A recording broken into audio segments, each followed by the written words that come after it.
Es un placer no solo conversar con nuestra invitada, sino ver tantas lideresas aquí dentro del público.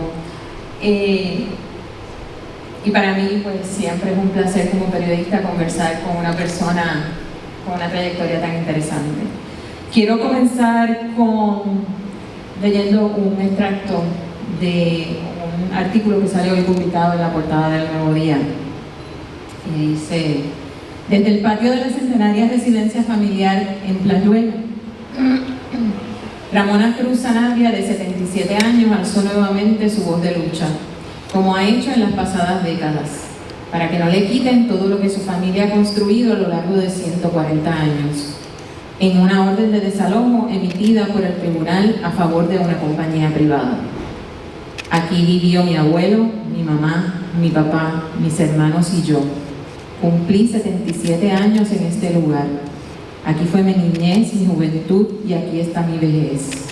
Es un lugar hermoso donde siento paz. Me da alegría vivir aquí con mis animalitos, mis flores, mis compañeros, mis hijos, mis nietos. Contó emocionada la aguadillana en su terruño en el barrio Borinquen del sector Playa India. ¿Esta historia les recuerda algo? Pues sí, muchísimas gracias. Bueno, antes gracias a Proyecto 85 por organizar este acto, por la invitación a espacios abiertos. Llevo 3 días, pero ya me siento como en casa. Y gracias especialmente a todas las que habéis venido hoy hasta aquí. Algunas me consta que habéis madrugado porque veníais de lejos de la isla, así que muchísimas gracias por el esfuerzo, me siento muy, muy honorada. El tema de la vivienda, desde luego, forma parte del ADN de mi práctica política, ¿no? Es verdad que a lo mejor internacionalmente se me ha conocido más por ser alcaldesa de Barcelona en los últimos 8 años, pero he sido muchos más años activista por el derecho a la vivienda y siempre lo digo que los principales aprendizajes políticos los he hecho en el activismo. De hecho, me han sido muy útiles luego para cuando hice el paso a la institución, algo que yo nunca me había planteado porque nunca había estado en un partido político, nunca se me había pasado por la cabeza ser alcaldesa de Barcelona y realmente llegué allí precisamente por una serie de prácticas colectivas y de experiencias colectivas que tuvieron mucho que ver con un tema que es universal y que afecta a todas las grandes ciudades del mundo, ¿no? Que es la especulación que se permite con la vivienda, que es un bien de primera necesidad y que todo el mundo, para tener una vida digna, necesita una vivienda. Está reconocida como derecho fundamental en Naciones Unidas y en todos los tratados, pero luego resulta que los gobiernos permiten que se mercantilice, que se especule, que se acabe expulsando a miles de familias solo por el dichoso derecho a que algunos hagan un beneficio ilimitado, ¿no? Entonces es un problema universal que me ha ocupado gran parte de la vida. Sí. ¿Cómo lo hace esa transición de líder comunitaria a líder o activista político? Pues en mi caso la verdad es que no sería alcaldesa si no fuera por esa experiencia de activismo político. Yo llevaba muchos años, como decía, luchando en diferentes movimientos por el derecho a la vivienda, especialmente el de la crisis hipotecaria, que fue especialmente duro en España respecto a otros países, porque en España afectó a cientos de miles de familias que además fueron engañadas, estafadas y no sabían que cuando firmaron las hipotecas había una cláusula que decía que si no podías pagar la hipoteca no solo perdías la casa, que ya es traumático de por sí, sino que además te quedabas con la deuda de por vida y por lo tanto es la muerte civil de miles y miles de personas, ¿no? Eso no lo preveyó tampoco las instituciones, los partidos, nadie lo vio venir y de repente habían cientos de miles de personas expulsadas del sistema, que sus vidas se habían acabado, que a nadie les importaba y que encima había un discurso neoliberal que las culpaba a ellas y les decía que todo era su culpa porque habían querido vivir por encima de sus posibilidades. Eso generó una crisis social tan salvaje que los que llevábamos tiempo trabajando en la calle y sabíamos que eso estaba pasando, aunque no lo dijeran los periódicos ni lo dijeran los políticos, nos organizamos, porque no había otra, había que organizarse porque empezaban a haber suicidios, había una situación de desesperación máxima, ¿no? Y nos organizamos y fue la lucha de David contra Goliat, porque éramos los más pobres, éramos los que lo habíamos perdido todo, los que no teníamos medios de comunicación, no teníamos nada a favor nuestro, nos enfrentábamos a los más poderosos, que era el mercado financiero, y demostramos que sí se puede. Entonces, yo siempre digo que por eso digo que lo que más he aprendido en política lo he aprendido en ese activismo, porque los nadie, los invisibles, los que éramos silenciados, nos organizamos y conseguimos obligar a los bancos a negociar, conseguimos cambiar las leyes. Fue duro, no fue nada sencillo, fueron años y años de lucha, pero lo conseguimos. Y yo ahí vi como efectivamente cuando tú generas espacios, ¿no?, de empoderamiento colectivo, de compartir recursos, de apoyo mutuo, de que nadie se quede atrás, de que todo el mundo sepa que no es un problema individual, que es colectivo, pues de repente salen unas fuerzas sobrehumanas, ¿no?, de la gente cuando se organiza, muy liderada por mujeres, por cierto, porque la plataforma Afectados por la Hipoteca estaba totalmente liderada por mujeres, como también estoy viendo aquí, ¿no?, en muchas experiencias comunitarias.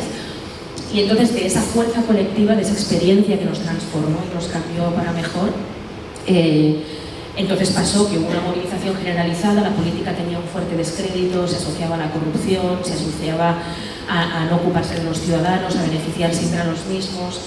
Y en esa crisis política hubo movilizaciones muy amplias y la derecha que estaba gobernando, ¿no?, pues nos desafió públicamente y dijo, pues si queréis cambiar las cosas, no os manifestéis tanto y presentaros a las elecciones. Yo creo que eso se ha habido aquí en una que otra ocasión. Sí. Pues eso nos dijeron y dijimos, pues venga, vamos a hacer caso. Y nos presentamos. Entonces no fue una decisión mía individual, fue una experiencia colectiva de movilización, una crisis política, una crisis económica y un paso al frente de mucha gente, entre ellas también yo, pero no era yo sola. Y efectivamente la sorpresa fue que nos presentamos y en las primeras elecciones, pues ni siquiera, yo nunca había estado en la institución y no pasé por la oposición, directamente pasamos a gobernar, ¿no? Pero realmente no se explicaría todo lo que hemos hecho luego en el ayuntamiento si no se tiene en cuenta esta trayectoria, ¿no?, de dónde veníamos. ¿Y esa transición se hizo difícil? Claro, por supuesto. ¿Cómo? Explíquenos. Pues se hizo difícil porque, de entrada, por algo muy sencillo, porque muchas de nosotras no teníamos experiencia en la institución, entonces tuvimos que aprender muy rápido, ¿no?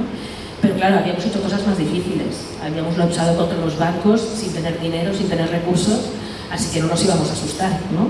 Si había que aprender, pues se aprende, y eso hicimos. Entonces, al principio, no solo tienes que aprender cómo funciona el Ayuntamiento de Barcelona, es una estructura administrativa grande, porque tiene 15.000 funcionarios públicos, un presupuesto de 4.000 millones de dólares, entonces no es una cosa pequeña, ¿no? Tiene muchos departamentos, muchas áreas, entonces primero hay que hacer un esfuerzo evidentemente humilde de aprendizaje, pero también tienes la urgencia de que tienes muchas expectativas, de que la gente espera muchísimo de ti, precisamente porque éramos una anomalía, ¿no?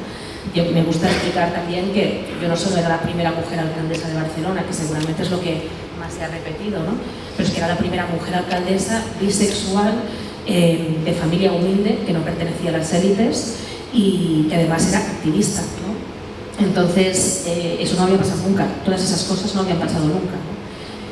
Y cuando entras, pues claro, hay muchos de los, básicamente, hombres poderosos de la ciudad, ¿no?, porque el poder no es solo el político, está el poder económico, el poder judicial, el poder mediático. Entonces hay hombres allí que llevan décadas sin que nadie les haya pedido explicaciones ni hayan rendido cuentas delante de nadie, pues hombres que llevan años, décadas mandando y haciendo y deshaciendo y que están acostumbrados a conocer a todos aquellos que habían llegado a ser alcaldes, tenían su teléfono, conocían a su familia, compartían fiestas, ¿no?, tenían amigos comunes, y de repente llega una que no la conocen de nada, no tienen su teléfono, no comparten ninguna fiesta, ningún familiar, ¿no? Entonces fue interesante, fue en algunos momentos incómodo, te hacen sentir como una intrusa, pero también fue muy interesante, ¿no? Es decir, evidentemente esta renovación era necesaria, ¿no? Más allá de las figuras individuales, era necesario que hubiera una renovación política y que se tuvieran que reformular las relaciones entre el ámbito político, el ámbito económico, el ámbito mediático, ¿no? Usted plantea, yo creo que con mucha razón, que la política se asocia a la corrupción, a la maldad, a tantas cosas negativas. ¿Por qué una mujer va a querer relacionarse con todo eso? Claro.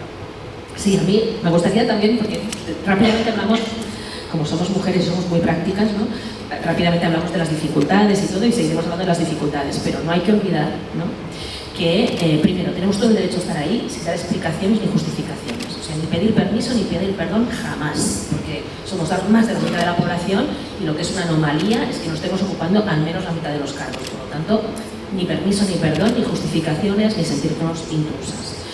Y por eso yo, por ejemplo, defiendo muy fuertemente que hayan normas de paridad en la representación política. ¿no? En España, por ejemplo, todas las listas electorales deben ser paritarias, si no, no puedes presentar una lista electoral. Y evidentemente que habrá que luego tener pues talento, capacidades y demostrarlo y dar explicaciones. Pero bueno, está lleno de hombres mediocres en la política, por lo tanto también pueden haber mujeres mediocres y no pasa nada, ¿entiendes? Lo primero es la paridad y luego ya hablaremos del resto.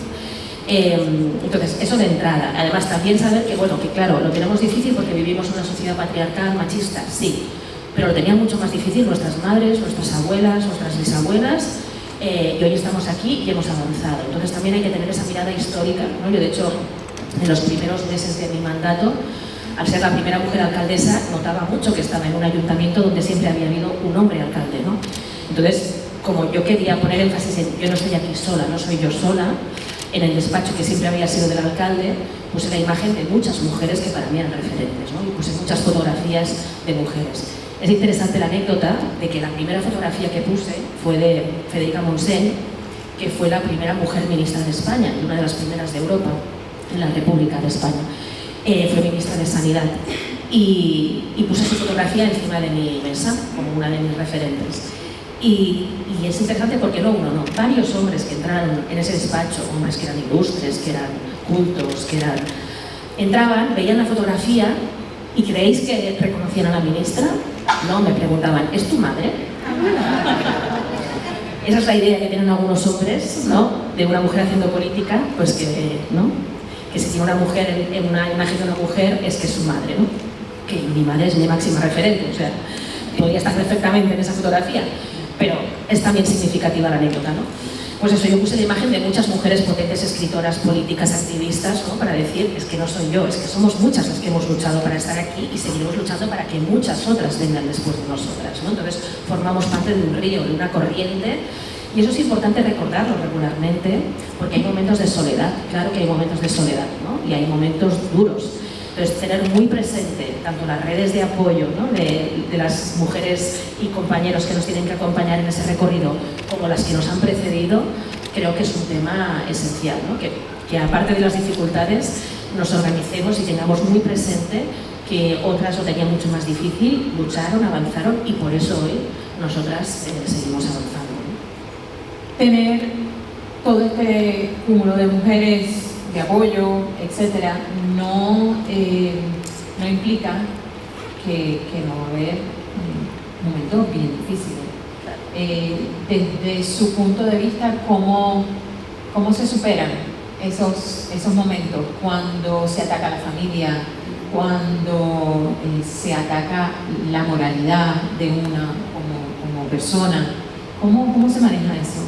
Desde el punto de vista político, porque ya no es la cosa privada, es la cosa mediática, exponencial, ya no es solo que me tocas a mí, sino el efecto que eso tiene en mi mamá, en mis padres, en mi familia, en mis hijos. Pues sí, como decíamos, hay días que son duros. Yo en 8 años he tenido ocasión de vivir, digamos, todos los tópicos de los ataques machistas, ¿no? No solo en Twitter, sino también fuera de Twitter, representantes políticos que se han atrevido a decirme que yo debería estar vendiendo verdura, debería estar limpiando suelos, debería estar vendiendo pescado, debería ser azafata. O sea, me han repartido todas las profesiones que ellos consideraban que yo debería hacer, excepto la de alcaldesa, pero yo he sido alcaldesa, así que chincha. Pues eso, aparte de ese tipo de comentarios, ¿no? He vivido muchas situaciones, ¿no? De que te ataquen efectivamente para atacar a la familia, o que cada día tengas que aguantar que comenten tu peinado, tu forma de vestir. Yo fui madre también mientras era alcaldesa de mi segundo hijo y también tuve que aguantar que todo el mundo opinara sobre si tenía que coger la baja maternal, no la tenía que coger, si tenía que dar el pecho, si era compatible o no ser alcaldesa con ser madre, etcétera, etcétera, ríos de tinta, digamos, y de conversaciones sobre mi maternidad. Y claro, yo durante las décadas anteriores hubo muchos alcaldes que eran padres y no recuerdo que nadie opinara sobre cómo ejercían su paternidad, si llevaban los niños a la escuela o no, si conciliaban bien o conciliaban mal. Pues eso que no había sucedido con los alcaldes, a mí me tocó aguantarlo, ¿no? O sea que fueron muchas las situaciones de este tipo, ¿no? Las que duelen más es cuando afectan a la familia, efectivamente. Pero yo también, o sea, quiero dar un mensaje de fuerza y de poder, porque a pesar de todos esos ataques, yo os puedo decir con toda la sinceridad del mundo, porque aquí estamos entre compañeras, que no me he arrepentido ni un solo día de haber dado el paso y tener el honor y el privilegio de ser la primera mujer alcaldesa de Barcelona. Ni un solo día.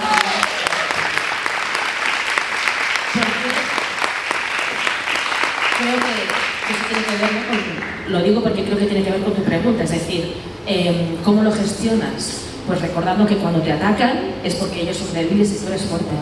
Si tú no fueras fuerte y poderosa, no te atacarían, te ignorarían, ¿sabes? Entonces, sus ataques son tu poder. Entonces hay que ponerse en plan Khaleesi y decir, pues si me atacan es porque soy Khaleesi, ¿sabes? Y evidentemente que hay que tener buenos equipos, hay que tener un buen equipo de gobierno, ¿no? Porque las cosas no las puedes hacer solas. O sea, ahí también hay que insistir, ¿no? Que no es una división individual y que puedas resolver tú sola. Y por lo tanto ahí los equipos para el apoyo cotidiano también son muy importantes. Pero también tener claro eso, que sus ataques son tu fortaleza y que no te tienen que desviar. Yo, por ejemplo, una cosa que sí que hice de estas cosas de gestionar los ataques, una cosa que fue muy polémica es que, siendo la política de toda España que tenía más seguidores en Twitter, tenía más de 1 millón de seguidores en Twitter, decidí dejar Twitter y abandonarlo. Y eso se comentó mucho, ¿no? Porque de hecho mi equipo me frenó durante bastante tiempo y al final dije, lo siento chicos, pero se acabó. Porque daba vértigo, ¿no? Porque era un canal de comunicación muy importante. Pero lo tenía muy claro, porque yo notaba que estaban utilizando, ya no era el tema de los ataques, las amenazas, los insultos machistas, porque eso puedes ignorarlo, ¿no? Pero el tema era que veías como había sectores organizados y financiados, como estamos viendo ahora con la extrema derecha, ¿no?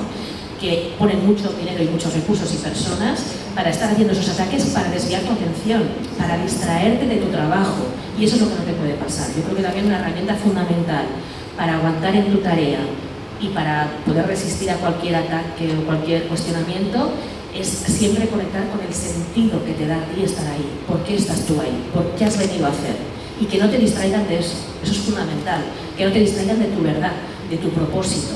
Y entonces a mí me pasaba que Twitter me sacaba horas de mi gestión diaria en que si respondo esto, que si no lo respondo, que si me están diciendo una mentira, que si no sé qué. Pues yo no tenía que ocupar mis horas y además ponerme de mal humor y además no pensar que el mundo era horrible. No, o sea, dejé Twitter y mejoró no solo mi vida, sino mejoró y mi estado de ánimo, sino que además mejoró mi capacidad política, porque yo centraba mi atención allí donde la tenía que centrar. ¿Y cómo manejaba los medios de comunicación? Porque eso que plantea me lleva a lo que se han convertido los medios de comunicación hoy en día, que ya no solo son los medios oficiales, sino los medios no oficiales, donde cualquiera dice cualquier cosa, donde cualquiera tiene un teléfono y cualquiera puede hacer el comentario que quiera, ya sea organizado de una manera o de otra. ¿Cómo lo maneja? Como podemos. A ver, no sé, porque es interesante dejar Twitter, pero de alguna manera se comunica, o sea, sí, no deja de existir. No, claro, o sea, tú tienes que intentar hacer tu comunicación lo más honesta, rigurosa, con datos, ¿no? Pero, por ejemplo, eso pasaba muy a menudo en estos 8 años, hacías una rueda de prensa donde tú te preparabas y estabas media hora, 3/4 de hora explicando un nuevo plan para las escuelas de la ciudad, un nuevo plan de salud mental, o sea, temas muy importantes que le interesan mucho a la ciudadanía, ¿no? Como puede ser educación, salud, vivienda. Presentabas datos, presentabas informes, presentabas medidas, presupuesto, todo con el máximo rigor. Acababa la rueda de prensa y cualquier periodista preguntaba sobre la polémica del día, que no tenía nada que ver con lo que tú habías explicado ahí. Entonces, claro, si no contestas, eres una antipática y una política que se niega a responder a la prensa. Y si contestas, le das el corte exacto que va a salir de los medios de comunicación y no va a salir nada de aquello que tú has explicado en Gran Dilema. Entonces, a veces hacía una cosa y a veces hacía la otra. Pero sí, ¿cómo gestionas eso? Pues mira, también te puedo contar como una anécdota que no es tan anécdota. En estos 8 años está aquí Adriana, que es mi jefa de gabinete y parte del equipo de la red de apoyo de la que hablaba antes, y con ella pues comentábamos, ya es una cosa digamos divertida casi, no nos hace gracia, pero nos lo tomamos un poco a risa para llevarlo mejor, el tema de la imagen. O sea, tú haces cualquier acto y tienes a varios fotógrafos de algunos medios, no quiero generalizar porque no todos son iguales, pero de algunos medios de comunicación, que te echan miles de fotografías. ¿Cuál sale en la portada? aquella en la que sales con un aspecto de ogro a punto de comerte a un niño. Parece que lo que dediques a comerte niños en el día a día, ¿sabes? ¿En qué momento yo hice ese gesto? O sea, no puedo recordarlo. Es evidente que eso no es inocente, porque no pasa una vez, pasan muchísimas veces. Luego ahora hay un alcalde hombre que no he visto que le pase eso. Es muy curioso, es muy sorprendente. O está siempre hierático y no mueve una ceja, o realmente hay una intención, ¿no? Entonces, eso, por ejemplo, es una cosa increíble. O sea, lo de cómo pueden manipular, cogerte media frase, la peor foto, y de repente pareces un ogro, ¿no? en el periódico. De hecho, a mí, los comentarios, otra de las recetas buenas para contrarrestar todo esto, las fake news, el lawfare, las fotos intencionales, todo esto, es hacer mucha calle, es el contacto directo con la gente. Eso es lo que te compensa, eso es lo que te devuelve el sentido de por qué estás tú ahí, eso te permite explicarte directamente con la ciudadanía, ¿no? Y una de las mejores cosas que hice que me daban más paz era cuando vi que la institución tendía a encerrarme dentro de lo que yo llamaba el Castillo, que era el Ayuntamiento de Barcelona, que es un edificio muy bonito, histórico, pero para visitarlo, cuando tienes que trabajar cada día ahí, tenías la sensación un poco de que te aislabas del mundo. Y yo es lo que no quería hacer. Habíamos venido para cambiar la política, no para quedarnos encerrados allí. Entonces, como que la inercia de la institución, que es una de las cosas que tienes que gestionar, que llegas ahí y como quieres demostrar que eres capaz de hacerlo, porque además te tratan de intrusa constantemente, pues tú haces muchos esfuerzos para adaptarte, ¿no? Y para hacer lo que se espera de ti. Entonces, al principio hay una trampa y que tienes que aprender a gestionar, porque si tú intentas contentar a todo el mundo, no vas a hacer lo que tú querías hacer, es imposible. Entonces, tú tienes que estar dispuesta a decepcionar a gente, a decir, lo siento mucho, ya sé que el alcalde siempre iba aquí, pero ahora no va a ir aquí, lo siento mucho, porque tengo que hacer otras cosas, si no, no tengo tiempo de hacer las cosas que me iba a hacer, ¿no? Entonces, la inercia era encerrarte en actos protocolarios donde el alcalde siempre había ido.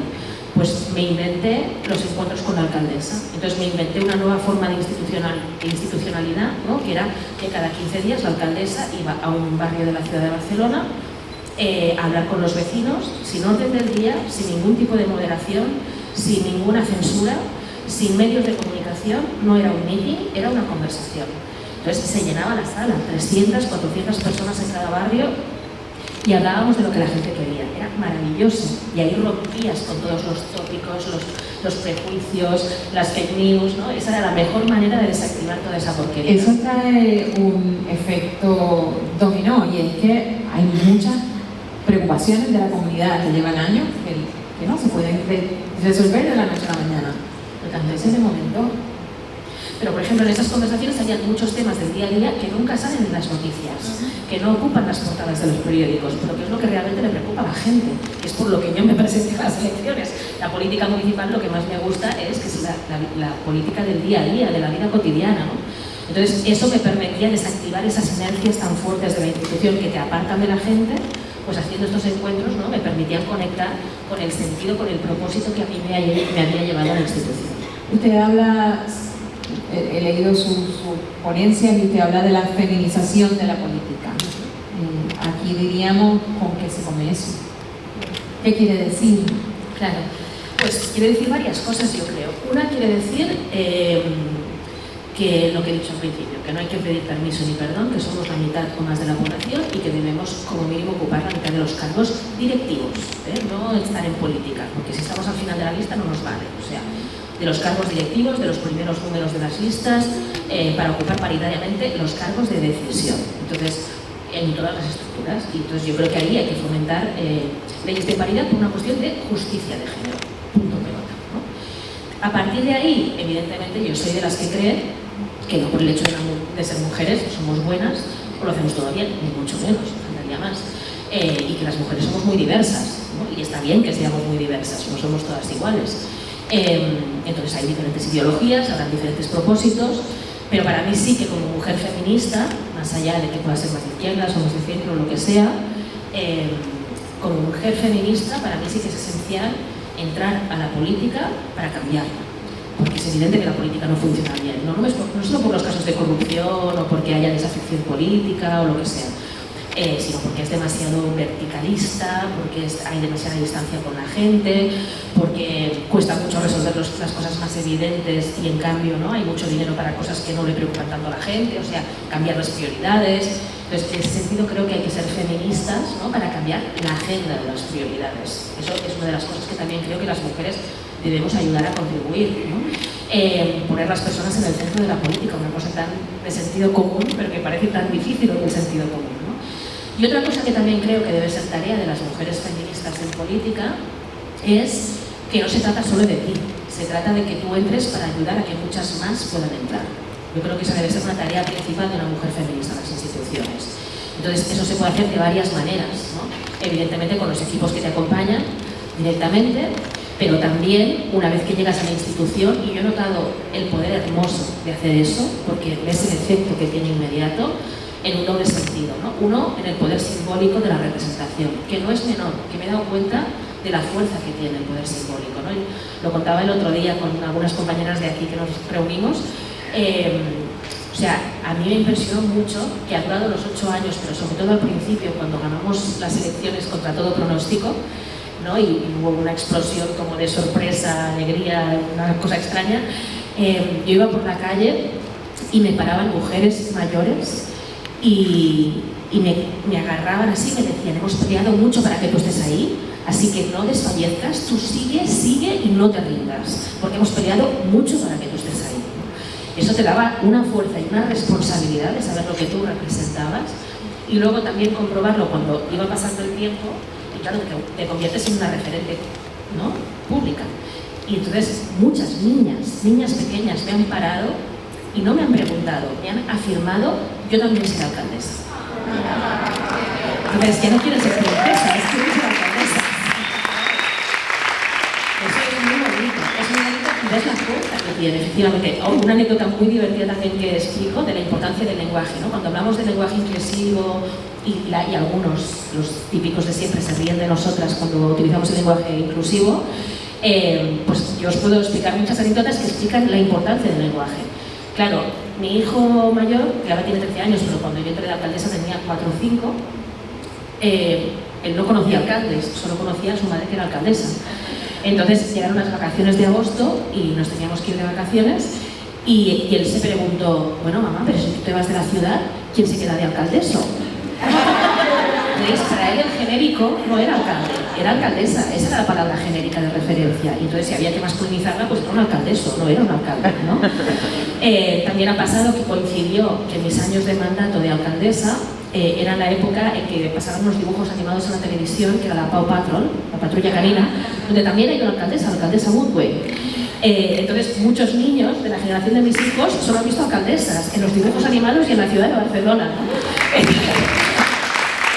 Pero eso, que puede parecer una anécdota divertida, que realmente te das cuenta en la práctica diaria de lo importante que se normalicen esos referentes, porque de repente es normal ser alcaldesa. Una cosa que no había pasado nunca, en poco tiempo pasa a ser normal. Y por lo tanto muchas niñas se plantean ser alcaldesa o presidenta o científica o lo que sea, ¿no?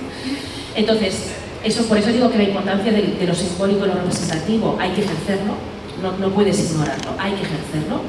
¿Y cómo lo puedes ejercer también? Una cosa también que ha sido muy emocionante es lo que decía de cambiar las prioridades, cambiar también la agenda de la alcaldesa. Entonces, por ejemplo, contribuir a dar visibilidad a muchas de las mujeres de la ciudad que siempre han sido invisibles. Las mujeres migrantes, las mujeres más precarizadas, las familias monomarentales, las luchadoras de barrio que llevan toda su vida dejándose la vida defendiendo a sus vecinas y no han salido nunca las noticias.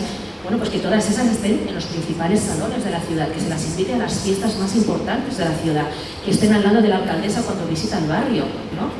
¿A quién invitas tú cuando das una conferencia como alcaldesa? Antes invitaban, la primera vez cuando llegué a ser alcaldesa, y se hacía el acto, la ceremonia de la toma de posesión, invitaron los de protocolo del ayuntamiento, que son gente extraordinaria y muy profesional, pero invitaron a los que tenían siempre en el listado de invitados.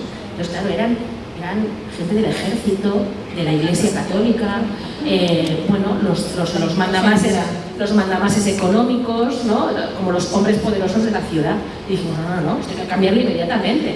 Y entonces, venga, todas las asociaciones vecinales de la ciudad, todas las comunidades de migrantes de la ciudad, ¿no?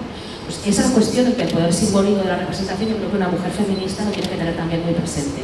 Y una cosa más que creo que hay que hacer más allá, ¿no?, de luego el programa que tú tengas para gobernar, con el que te has presentado a las elecciones, pero creo que también tienes que contribuir a cambiar las estructuras, no solo las políticas y las simbólicas, sino las ejecutivas, porque eso es muy importante. Cuando tienes experiencia de gestión, sabes que más allá de la voluntad política y de la retórica, se trata de gestionar, de mover estructuras, de mover personal y de dinero. El dinero es muy importante, chicas. No os dejéis nunca el dinero al margen de vuestra acción política, porque el dinero es central. Entonces, hay que tener recursos, hay que tener presupuesto, porque sin presupuesto no se hacen políticas públicas. Entonces, hay que controlar el dinero y eso se hace con una estructura ejecutiva. En el caso del Ayuntamiento de Barcelona, esa estructura de 4.000 millones de dólares y de 15.000 funcionarios, la máxima figura directiva es el gerente municipal, que siempre habían sido hombres. Pues yo nombré a la primera mujer gerente municipal feminista. ¿Qué hizo? Entre muchas otras cosas, pues hizo que toda la estructura directiva del ayuntamiento por primera vez fuera paritaria.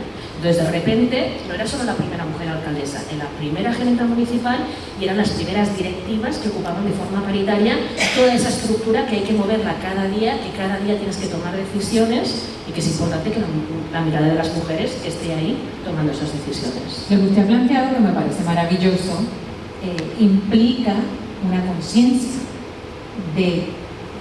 una conciencia feminista y una conciencia de una nueva visión. Cuán importante es la educación de los líderes, de las lideresas, para llegar a tomar, porque crecimos con una educación patriarcal. Entonces, ¿cómo se rompe eso en el camino? Claro, a ver, yo creo que hay que hacer muchas cosas, ¿no? Hay que jugar en lo simbólico representativo, hay que modificar estructuras, hay que abrirle el camino a otras para que sigan avanzando, hay que incidir en la educación muchísimo. Tampoco hay que tener el estrés de que parezca que ahora cada una de nosotros lo tiene que arreglar todo lo del patriarcado de los miles de años que nos ha precedido. O sea, nuestras madres y abuelas avanzaron y nosotras tenemos que seguir avanzando, ¿no? Pero tampoco tenemos que tener la responsabilidad de arreglarlo todo. Que habrán mujeres que han crecido en un entorno totalmente patriarcal y que reproducirán estructuras, opiniones machistas, las sabrán. Pero yo prefiero luchar para que haya paridad y dentro de esa paridad pues ya pelearemos, ya discutiremos, ya nos daremos argumentos, ya incidiremos para que cada vez más haya conciencia feminista. Pero el hecho de que haya más conciencia feminista no tiene que ser la primera condición para que haya más mujeres, es al revés, porque si no, muchas veces utilizan ese argumento para decir, bueno, pues la paridad no es tan importante porque si no hay conciencia feminista, y no, ¿verdad que hombres hay de derechas, de izquierdas, inteligentes, mediocres, corruptos, no corruptos? Pues primero tiene que haber mujeres de todo tipo también ahí. Y luego, evidentemente, las feministas trabajaremos para que haya la máxima conciencia feminista, para que haya educación y para que haya una orientación lo más consciente posible. Pero eso no debe ser condición para que haya paridad. La paridad es una cuestión de justicia de mínimos que hay que batallarla de entrada, ¿no? Me gusta lo que plantea, que rompe con unos esquemas que tenemos, que se perpetúan, ¿no? Y usted también tiene un pensamiento que rompe con unos esquemas. Usted viene de Cataluña. Cataluña tiene una relación particular con el resto de España. Yo diría... No es con el resto de España, con el Estado. Con el Estado español. Qué diferente. Con los pueblos de España nos llevamos estupendamente. Puerto Rico tiene una relación muy particular con los Estados Unidos. Y me gustaría una reflexión suya sobre la relación Cataluña, España, Puerto Rico, Estados Unidos. Pues, a ver, sí, es un gran tema, Vamos a abrir el melón si queréis, pero es un gran tema. Y muy complejo y con muchas caras. Para mí, lo más importante, más que el tema de Cataluña y España, que estos últimos años han sido duros, además a mí me tocó justo, yo llegué con una agenda muy social, ¿no? De cambio de prioridades, cambio climático, desigualdad, vivienda, feminismo, y le tocó el tema... Y me salió el tema catalán, ¡boom! Y nos desplazó nuestra agenda y a pesar de eso hemos podido hacer un montón de cosas y cosas ya que nadie las va a poder desmontar, que ya se han quedado ahí y van a seguir. Pero efectivamente, ¿no? Ese tema ganó un protagonismo terrible. sobre todo porque más allá de las diferentes opiniones, que yo en eso no soy nada, soy antifanatismo yo, sobre todo soy antinacionalista fanatista, de un lado y del otro, no soporto el fanatismo. Se pueden tener todas las opiniones, alguien se puede sentir español, se puede sentir catalán, se puede sentir catalán y español, pero evidentemente desde la voluntad de avanzar en democracia, desde el respeto y la fraternidad, ¿no? Y entonces soy antifanática, básicamente. Tenemos un problema de diseño, evidentemente, que no funciona y es histórico y viene de muy lejos. Y la relación ha sido conflictiva, pero esta vez la cosa ha empeorado mucho y se ha agravado porque el gobierno que hubo del Partido Popular aplicó una represión que iba más allá de tu opinión sobre la cuestión catalana o española. Es que reprimía las opiniones políticas de la gente y puso líderes políticos en la cárcel. Entonces, eso desde el punto de vista democrático es indefendible, ¿no? Y por lo tanto ese ha sido el problema que ha complicado la situación en este tema en los últimos años, que ahora por suerte estamos consiguiendo desjudicializar, ¿no? Y poder volver a la normalidad democrática. Si en cambio hablamos, ¿no? De España y Europa en relación a Puerto Rico, yo ahí como en la medida que tengo nacionalidad española y soy europea, pues aquí me veo en la obligación de pediros disculpas históricas, porque y algunos todavía somos pocos, pero algunos estamos peleando para que haya unas disculpas oficiales, formales, institucionales del Estado español con Puerto Rico, con toda América Latina, ¿no? por toda la política de genocidio, expolio, colonización que hubo durante siglos y que desgraciadamente ahora se mantiene a nivel económico y que es absolutamente inmoral, indefendible, y que hay que apostar por un proceso de descolonización. O sea, Europa tiene que ser...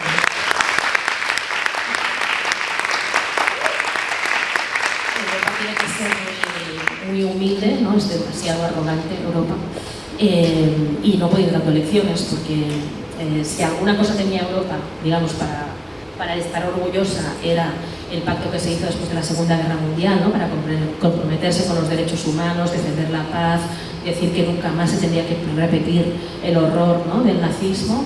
Y desgraciadamente hoy la vieja Europa tiene la frontera más mortífera del planeta en el Mediterráneo, con una política racista de extranjería en sus fronteras, y está condenando a la muerte a miles de personas, y encima tiene a la extrema derecha creciendo como no pensábamos que veríamos en la mayoría de sus países. Ahora vamos a tener elecciones europeas y es muy preocupante porque creo que la extrema derecha va a seguir subiendo.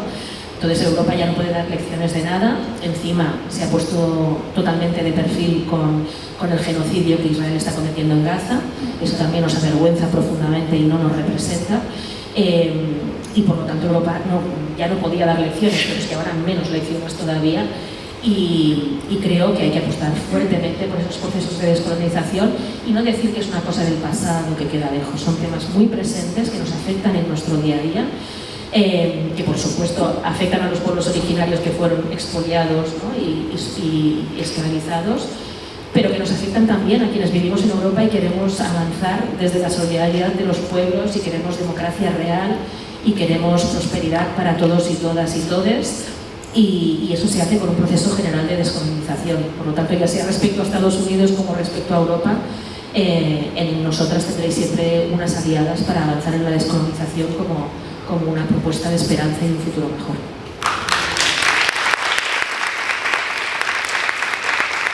Yo creo que con este pie forzado podemos comenzar con las preguntas del público.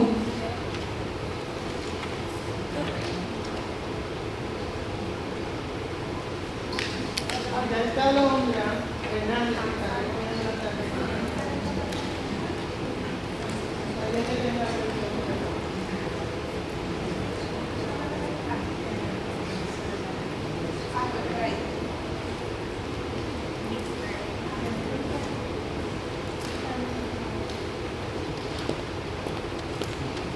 ¿Alguna otra pregunta?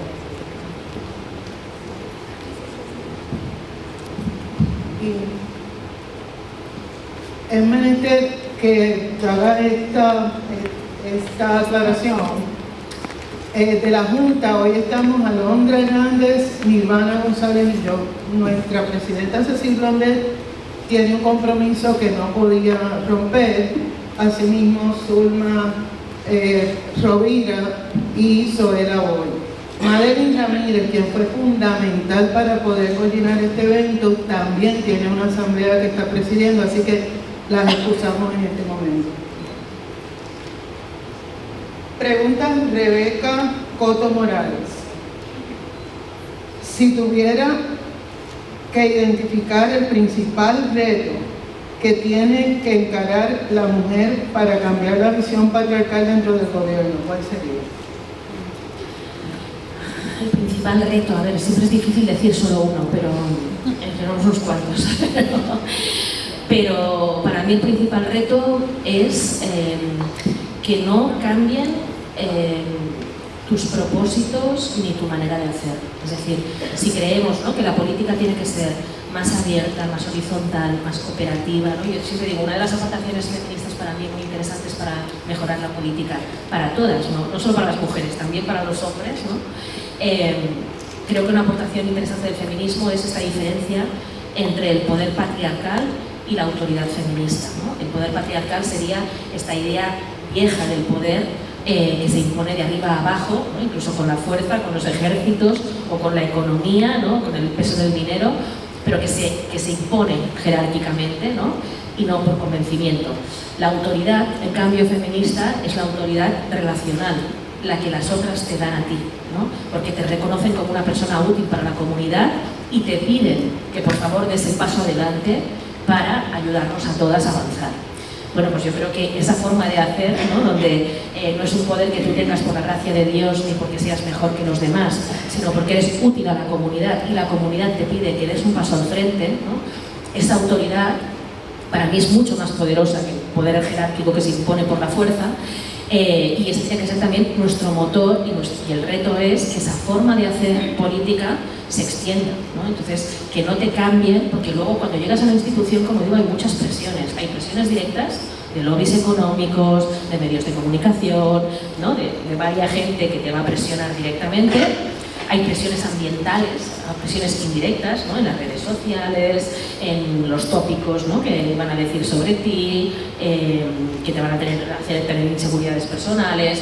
Además eso, la sensación de que somos intrusas, y entonces, ¿no?, fijaros esta cosa del lenguaje, que en pleno siglo XXI, todavía cuando hablamos de las mujeres en la política, estamos hablando de romper techo de cristal, de despegar del suelo pegajoso, de llamar a la puerta, de entrar por la ventana. O sea, vamos, un lenguaje de una que llegó allí de casualidad y pidiendo permiso. Entonces, esta idea, ¿no?, de que el poder, la institución, no va con las mujeres, es lo que tenemos que cambiar. Cuando tú llegas ahí, evidentemente eso cae sobre ti como una montaña de cemento, ¿no?, por las presiones directas y por esa sensación ambiental, ¿no?, que sin que nadie te diga nada, parece que tienes que demostrar mucho más que los hombres que te han precedido, ¿no? Entonces, esas inseguridades, esa presión ambiental, esas presiones directas que no consigan cambiar tu forma de hacer, tu verdad interior y tu propósito que te ha llevado a entrar a la institución, ¿no? Y no lo podrás hacer todo, no seas tan autoexigente, no lo podrás hacer todo porque nadie es una superwoman, porque no somos perfectas, porque vamos a cometer errores y lo importante de cometer errores es aprender de ellos.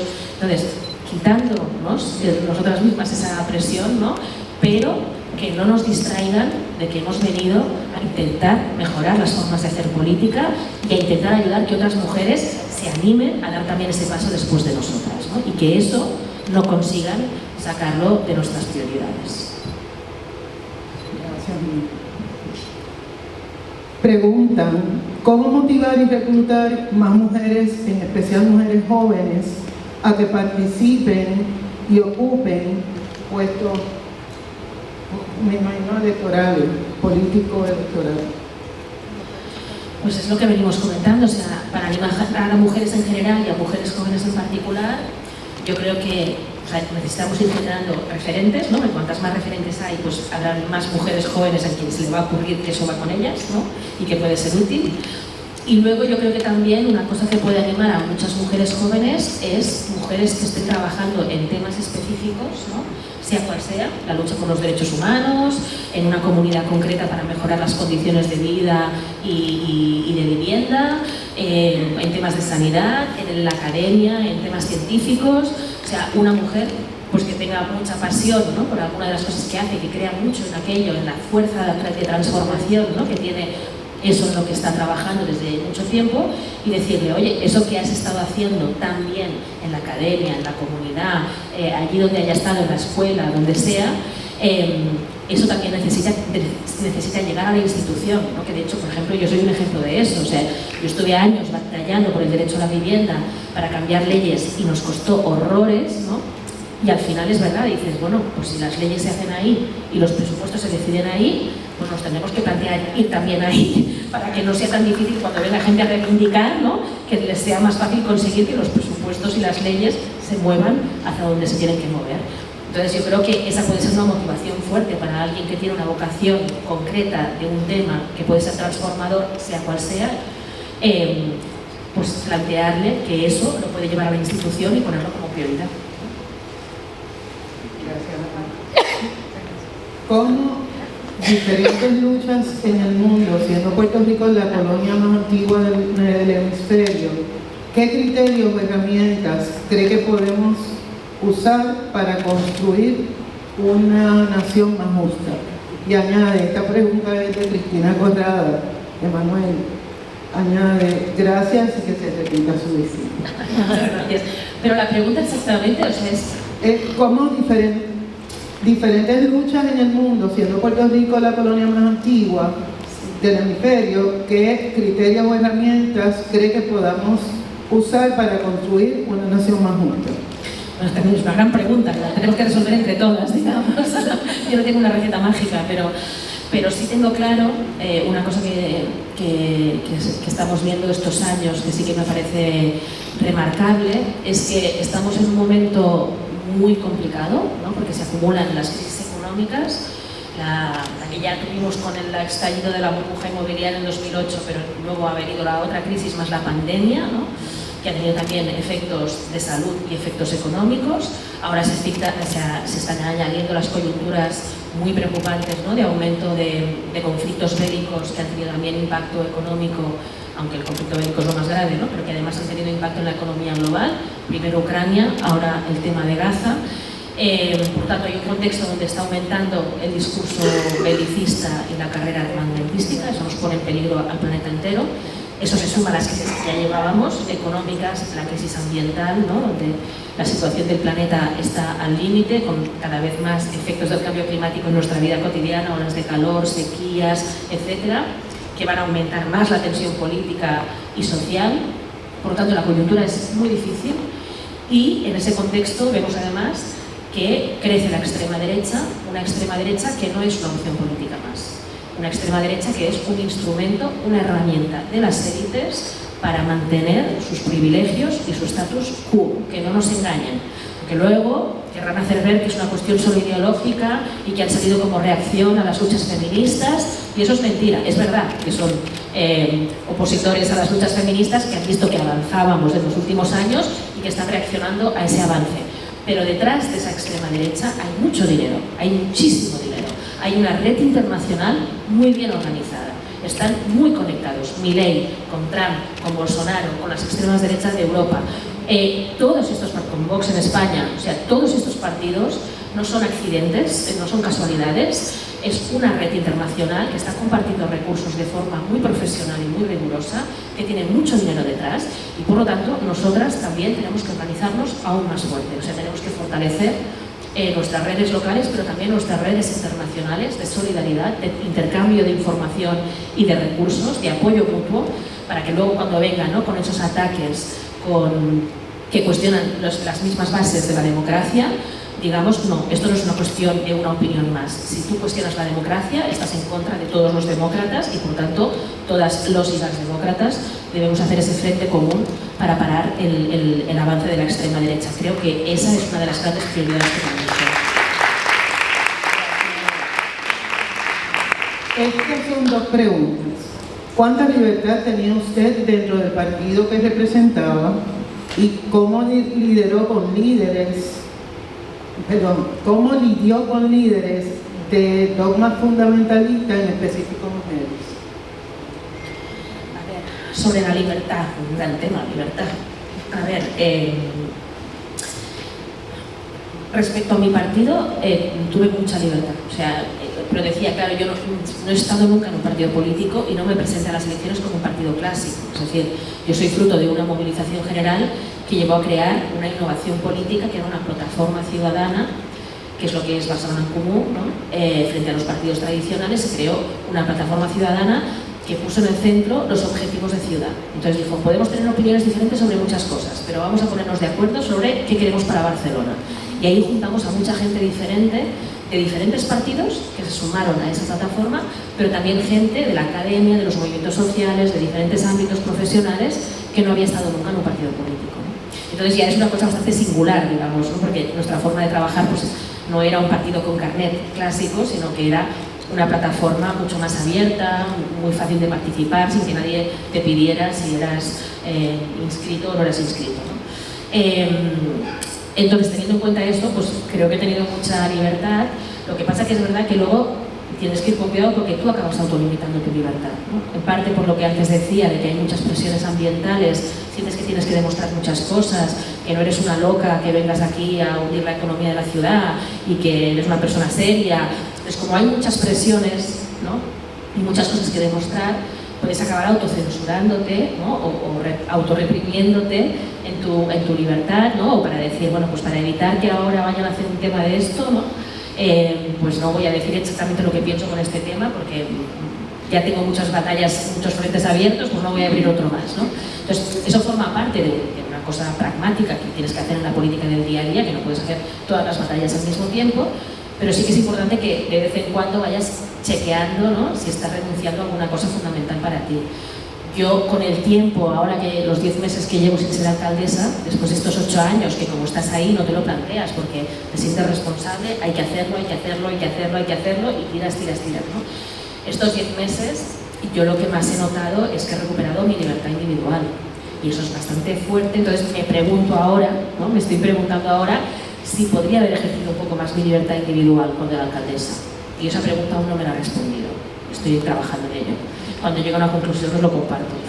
Pero porque tengo la sospecha de que me he autocensurado demasiado en lo que es mi libertad individual, ¿eh? O sea, por ejemplo, hay un símbolo que a mí me encanta bailar, con las amigas me encanta bailar.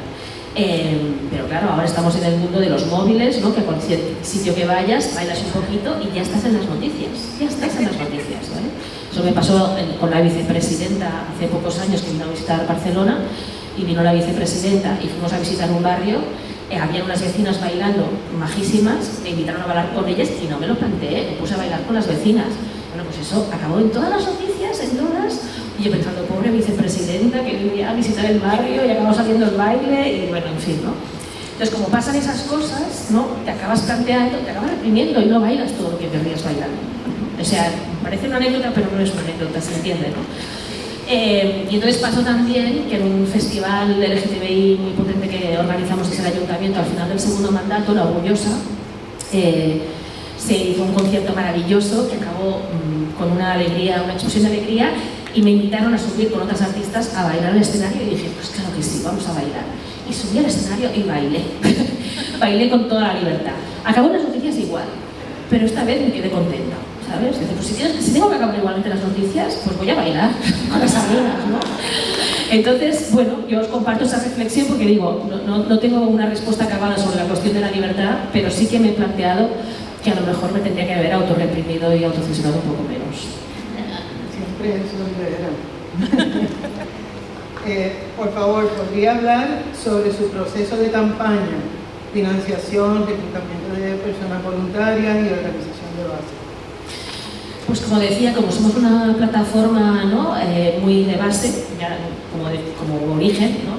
Estamos organizadas en los barrios, tenemos asambleas de barrio que son muy abiertas para quien quiera participar. De hecho, se va incorporando regularmente gente nueva, constantemente, gente joven. Eso es una alegría, porque eso quiere decir que el proyecto, ¿no? es interesante para la gente que tiene que construir el futuro de la ciudad. Y hemos intentado hacer una organización muy abierta, que sea muy fácil participar, aunque no siempre es fácil, porque luego tú estás en el día a día gestionando y no es tan fácil estar luego incorporando gente nueva, ¿no? Pero sí que hay una organización con mucha gente muy potente que se preocupa mucho de dar la bienvenida a nuevos activistas, de hacer propuestas que sean híbridas, ¿no? Que no sean exactamente actos de partido, sino que sean pues, encuentros más comunitarios, más festivos, más de debate sobre temas concretos, ¿no? Y eso nos permite pues, que vaya entrando gente a la organización. Luego las campañas se hacen con la fuerza de la gente, básicamente. Tenemos poca financiación, todo es autofinanciado, no pedimos créditos a los bancos porque ya sabemos cómo va eso. Entonces hemos visto los partidos tradicionales endeudarse con los bancos y luego eso ha condicionado su acción política de forma directa, por lo tanto no queremos participar de eso.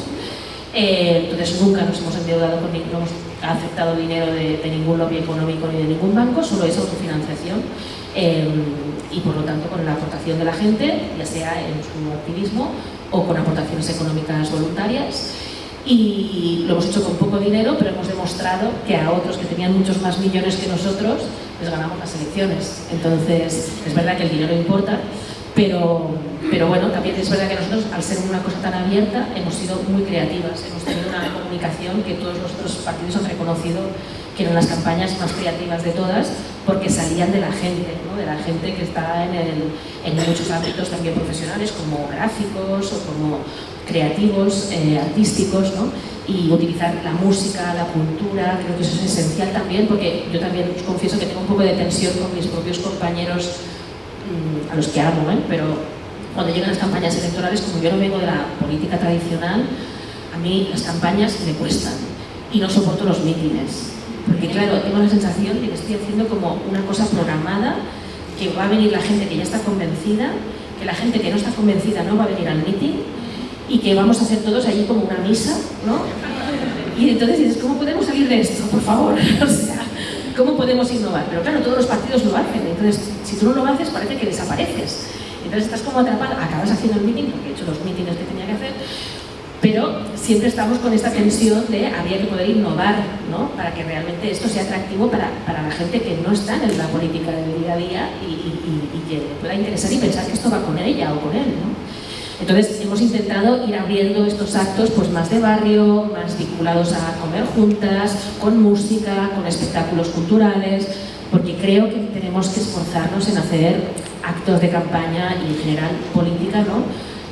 Pues que sea divertida, que sea alegre, que sea celebrar que estamos juntas, que sea alegría de vivir y vivir sabroso, ¿no? Como dice Francia Márquez, porque la política tiene que ser divertida y tiene que apelar a la alegría de los cuerpos y no solo a las razones. Me gustaría ampliar un poquito en esa contestación que ha brindado, porque me parece que es importante su experiencia en términos de plantear algo importante que es el poder económico, tener dinero para poder hacer las campañas y poder competir con otros poderes que están a otro nivel.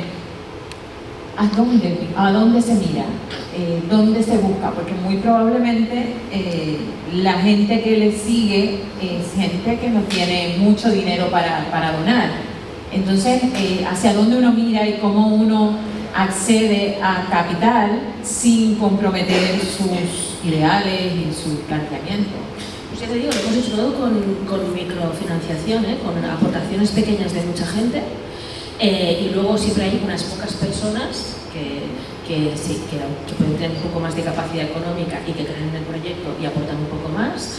Y luego también otra fórmula que ideamos es la del préstamo para la campaña, que por lo tanto no es una aportación a fondo perdido, sino que son préstamos individuales, ¿no? De personas, que luego cuando nosotros accedemos a la institución y eso te da algunos recursos, porque por representación política te dan los recursos, tú retomas ese préstamo, ¿no? Pero todo es con aportaciones individuales, o sea, no hemos ido a buscar nada más que aportaciones individuales y evidentemente hemos hecho la campaña con mucho menos presupuesto que los otros partidos, pero no nos ha ido tan mal.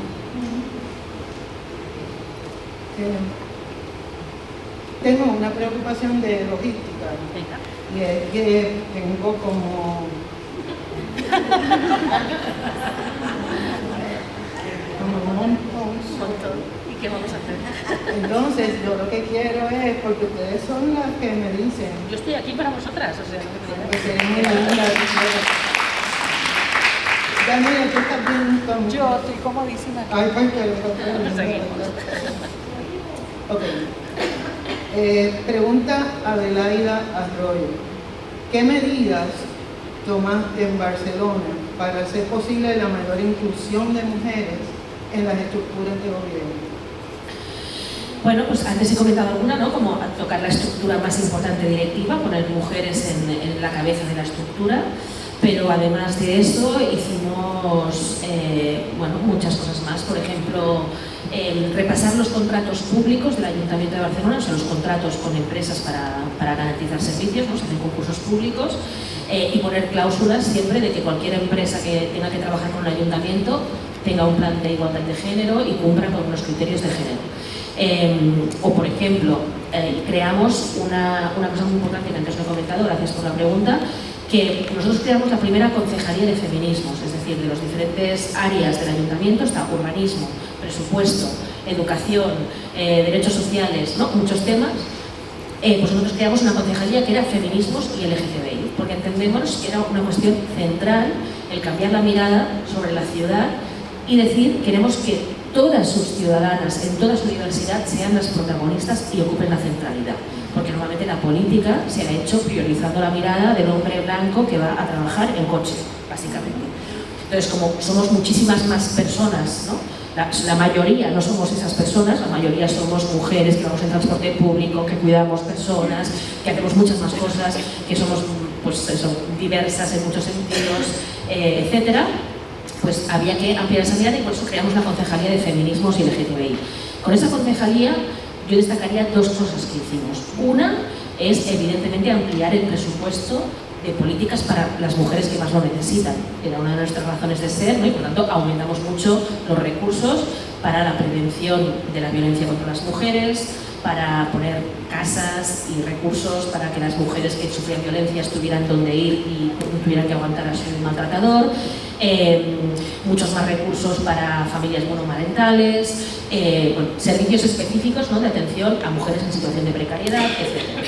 Pero además de eso, hicimos otra cosa que fue estrategias de ciudad, es decir, con los colectivos de mujeres que estaban en la ciudad, diseñamos de forma participativa políticas como, por ejemplo, toda una política, un plan contra la feminización de la pobreza, porque la precariedad de la pobreza tiene rostro de mujer, como todas sabemos. Entonces, creamos toda una política de ciudad con muchas medidas y lo hicimos de forma participativa con los colectivos de mujeres.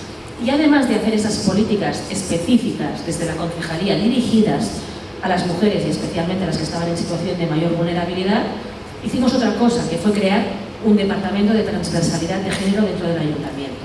De manera que ese departamento se tenía que encargar de que el feminismo no fuera cuestión de una concejalía, sino que fuera cuestión de todas. Y que la mirada de feminista estuviera en todas las áreas, en el presupuesto, en el urbanismo, en la educación, en todo. Y eso ha dado resultados extraordinarios, extraordinarios. Os pongo algún ejemplo. En las políticas económicas, por ejemplo, el ayuntamiento tiene algunas competencias, la mayoría son del gobierno, pero pues tiene una agencia económica, por ejemplo, para hacer planes de ocupación y formación para la ocupación, ¿no? Bueno, pues hicimos muchos planes dentro de esa agencia económica del ayuntamiento, muchos planes de formación orientados a las mujeres en situación de mayor exclusión, mujeres migrantes, trabajadoras sexuales, mujeres LGTBI, mujeres con discapacidad, mujeres diversas, ¿no? Pero que lo tenían más difícil en el mercado laboral. Por ejemplo, para formarlas en sectores estratégicos como el tecnológico, un programa que se llama Femtech, que ha sido un éxito rotundo. Mujeres que estaban excluidas al margen de todo y en la pobreza máxima han hecho un curso que en menos de un año estaban trabajando como programadoras tecnológicas en un sector estratégico en crecimiento, de alto valor, ¿no? Añadido, y que da un trabajo bien remunerado, no precario. Pues ese es un ejemplo concreto de llevar la transversalidad de género a otras áreas, ¿no? En urbanismo, pues si hay que hacer una transformación de un barrio porque hay que mejorar el espacio público, una de las cosas que se requieren es un informe de impacto de género, igual que hay un informe de impacto ambiental, pues un informe de impacto de género. Para hacer ese informe se queda con las mujeres que viven en ese barrio y se hace una marcha exploratoria. Se camina, los técnicos no diseñan el plan en su despacho como habían hecho siempre, sino que bajan a la calle y con las mujeres recorren el barrio y ven donde falta la luz y se sienten inseguras, donde hay una barrera arquitectónica, donde ¿no? Tienen diferentes necesidades de accesibilidad y se hace en el terreno con las mujeres ese informe de impacto de género para hacer la transformación urbanística. Pues eso, un ejemplo, ¿no? en política económica o en urbanismo de cómo llevamos esa transversalidad de género a todas las áreas. Gracias. Ese es uno de los temas que estamos tratando de impulsar aquí, la interseccionalidad, porque partimos de la premisa de que si dejamos a una gente, particularmente que no está representada, nos quedamos todos. Me quedan tres, porque hay algunas que nos habían formulado que ya tú has atendido. Alguien de tu equipo me dice, me sugiere que la respuesta sea. Yo siempre lo intento y nunca lo consigo. No tienes idea de quién fue. Jennifer de Jesús pregunta, ¿cuáles elementos identifica fundamentales para establecer la participación ciudadana y la rendición de cuentas? ¿Y cuál es tu visión sobre la construcción de ciudades sostenibles? A ver, yo puedo intentar hacer respuestas breves, pero si me haces estas preguntas, está breve. O sea, participación, transparencia, rendición de cuentas y ciudad sostenible. O sea, esto es una conferencia. Un proyecto de ley, una constitución. A ver, puedo dar un tip, pero no sé por dónde empiezo. Sobre participación, era otro elemento central para nosotras, como he explicado, por quienes éramos, y hemos hecho muchas cosas. También hay una concejalía de participación, hemos llevado la participación a toda la elaboración de las políticas públicas. De las cosas que han tenido más impacto, destacaría dos. Una plataforma digital que creamos que se llama Decidim.Barcelona, que esa plataforma la elaboramos en código abierto, en copyleft, que esto no es habitual en las administraciones públicas, es un error, y al hacerlo en copyleft, ahora mismo esa plataforma no solo se usa mucho en Barcelona, la están utilizando más de 30 países, instituciones, el Parlamento Europeo y un montón de organizaciones, que es lo que tenemos que hacer con recursos públicos, herramientas que les sirvan al máximo de gente posible, no que se queden encerradas en una institución, ¿no? Pues esa plataforma digital ha sido muy útil. Más de 100.000 vecinos y vecinas se han apuntado para participar en diferentes procesos participativos y consultivos. Se utiliza para un pequeño proyecto de barrio o para elaborar el plan de mandato de 4 años. Pues sea una cosa tan grande como el plan de mandato o una pequeña intervención en un barrio, a través de esa plataforma hemos podido articular muchos procesos de participación y, utilizando esa herramienta y también encuentros presenciales, uno de los procesos participativos más virtuosos que hicimos fue a final del último mandato el presupuesto participativo. Habíamos aprendido de muchas otras experiencias y lo probamos. Efectivamente, a la gente le gusta participar, pero sobre todo le gusta participar si decide. Si solo es para quejarse, no le gusta tanto participar porque la gente tiene trabajo, y tiene muchas cosas que hacer. Entonces, si es solo para desahogarse, no es tan interesante participar. En cambio, cuando puedes decidir dónde va el dinero, pues eso motiva más. Y pusimos 30 millones de euros, que no es poco, para decidir proyectos en todos los distritos de la ciudad. Tuvo un gran éxito en la convocatoria. Y lo bueno de este proyecto es que no solo los vecinos decidieron dónde iba ese dinero y qué proyectos se hacían, carriles bici, nuevas zonas de juego para los niños, mejoras en las escuelas, etcétera, sino que además el propio proceso, como había que conseguir la votación de los vecinos para que ganara tu proyecto, de los que presentabas, ¿no? Los proyectos los presentaba la propia ciudadanía. Entonces, como había muchos, teníais que conseguir votos. Entonces, para conseguir votos, la propia ciudadanía, las asociaciones vecinales, las asociaciones de familias en las escuelas, los comerciantes de barrio, se organizaron para conseguir esos votos, sacando ordenadores a la calle, yendo a hablar con sus vecinos. Entonces, ese proceso sirvió no solo para hacer un presupuesto participativo, que en sí mismo es algo bueno, sino que además fortaleció la comunidad, fortaleció las relaciones sociales, que es algo fundamental para la calidad democrática y para la mejora de vida de la gente en nuestra ciudad, ¿no? Entonces fue doblemente virtuoso y eso, como a nivel de participación, destacaría eso. Lo del cambio climático quizá lo dejo para otra pregunta. Decidim.Barcelona. Decidim.Barcelona. La próxima pregunta la formula Eva Prados y pregunta: ¿qué satisfacciones o buenos momentos más te han llenado de ese proceso de ser alcaldesa? Qué bonito. Que siempre te preguntan por las dificultades, cuando te preguntan por lo bueno se agradece. Pues hay muchas cosas, muchas. Por eso digo que no me he arrepentido ni un solo día, a pesar de todas las dificultades, de ser alcaldesa. Porque además del honor de que representábamos, ¿no?, los que nunca habían llegado a la institución, pero hemos podido hacer muchas cosas, muchas. Entonces, por ejemplo, en vivienda, que era mi tema y del que llevaba tantos años luchando, y que además la mayoría de las competencias dependen del Estado o del gobierno regional, no del ayuntamiento, y a pesar de eso hemos podido hacer muchas cosas que nos decían que eran imposibles, o sea, que se reían de nosotros cuando lo pedíamos, y hemos demostrado que se podían hacer. Pues el gusto que te da eso, ¿no? Aparte de que es útil porque estás ayudando a miles de personas que lo necesitan, ¿no? Pero, por ejemplo, hemos podido hacer una unidad de mediación que ha evitado miles de desalojos en la ciudad.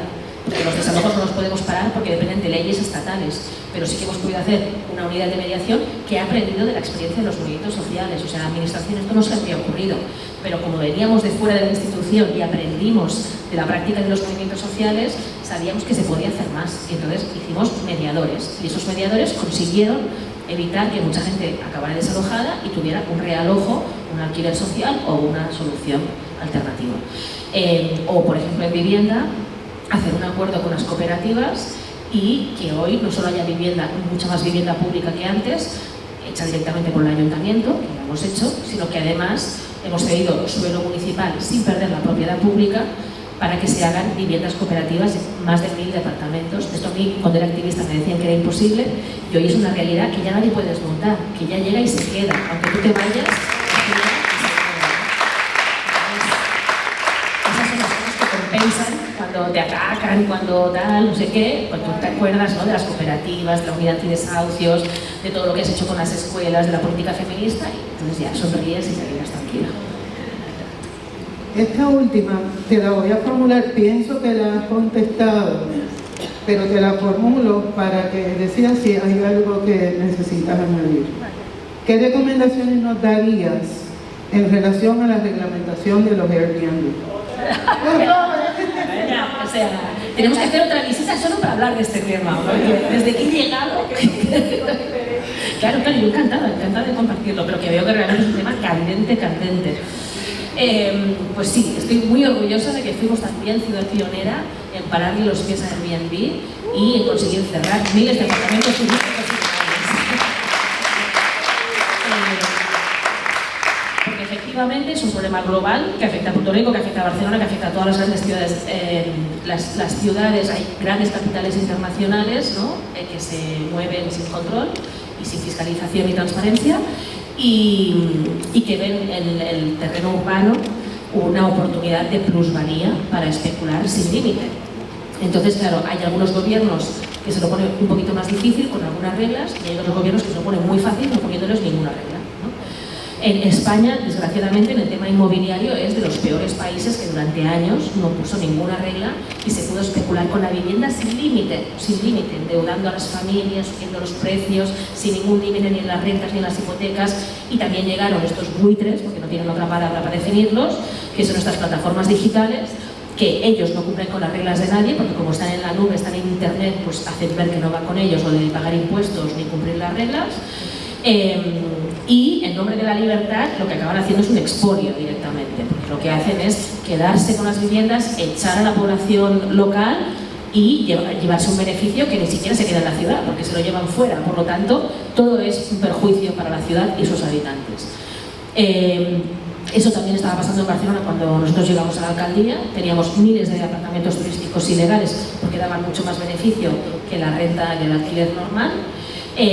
Además de tener muchísimos hoteles y unos niveles de turismo que ya eran un problema para la población. Es decir, que la población, a todos nos gusta el turismo, a todos nos gusta viajar y nos gusta que nos visiten, pero una cosa es eso y otra cosa cuando hay turismo masificado que destroza el territorio. Entonces eso es otra dimensión que evidentemente hay que poner orden, ¿no? Entonces, paradójicamente, nosotras que éramos como esta gente joven que venía, ¿no?, de los márgenes del sistema, tuvimos que entrar en la institución para poner orden, ¿no?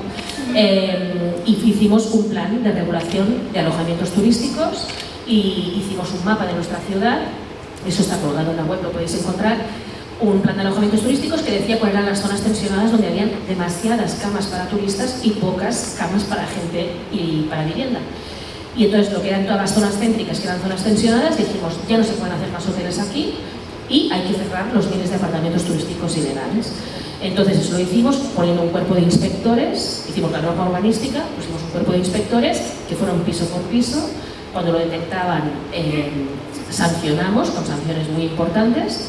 Cuando eran pequeños propietarios de buena voluntad, les ofrecíamos cancelar esa sanción a cambio de que nos dieran la vivienda y la poníamos nosotros en alquiler asequible para una familia que lo necesitara. Entonces, así se podían librar de la sanción. Los que eran grandes especuladores, que pagaran y que esa vivienda la pusieran en el mercado libre, pero de ninguna manera podía ser un apartamento turístico. Y así cerramos como 9.000 pisos turísticos ilegales. Al principio nos dijeron que íbamos a hundir la economía de la ciudad, que iba a ser todo un desastre, comunismo, Venezuela, Cuba y todo eso que conocéis. Y resultó que no, resultó que ahora los hoteleros nos ponen como ejemplo por todo el mundo. La Unión Europea está estudiando el caso de Barcelona para que nuestra regulación sea un modelo a seguir. Y la economía mejoró, porque de hecho una economía basada solo en el turismo es una economía suicida que condena a la población a la pobreza. El cultivo turístico nos pone en una situación de fragilidad, de dependencia, de vulnerabilidad, y se vio con la pandemia, además, cuando se paró todo. Y necesitamos diversificar la economía y apostar mucho más por ciencia, tecnología, cultura, educación y muchos otros sectores donde además en Barcelona teníamos mucho que ofrecer. Y efectivamente, cuando nosotros salimos de la alcaldía, el desempleo había bajado y los datos económicos habían mejorado. Por lo tanto, regular el turismo mejora la economía de la ciudad, se ha demostrado. Bueno, ya hemos concluido este conversatorio, pero yo tengo todavía dos propuestas para ustedes, dos rapiditas. Número uno, a mí me gustaría que Ada se llevara la imagen de las candidatas que nos acompañan hoy, así que le voy a pedir a las candidatas que se levanten un momentito.